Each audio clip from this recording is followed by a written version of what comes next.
உதகைக்கு சுற்றுலா வந்த கேரளாவை சேர்ந்த வேன் நீலகிரி மாவட்டம் கூடலூர் அருகே சாலையோரம் இருந்த பள்ளத்தில் கவிழ்ந்து விபத்திற்குள்ளானதில் 17 பேர் காயமடைந்துள்ளனர். இது தொடர்பான கூடுதல் தகவல்களை எமது செய்தியாளர் விஜயசுந்தரம் வழங்க கேட்போம். விஜயசுந்தரம், தற்போது அங்கிருக்கக்கூடிய சூழல் என்னவாக இருக்கிறது? முழு விவரங்கள் என்ன?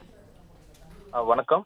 நீலகிரி மாவட்டம் கூடலூர் அருகே இருக்கக்கூடிய பாடந்தூர பகுதியில கேரள மாநிலத்தை சேர்ந்த சுற்றுலா வாகனம் சாலையோரம் இருந்த பள்ளத்தில் விபத்துக்குள்ளாயிருக்கு.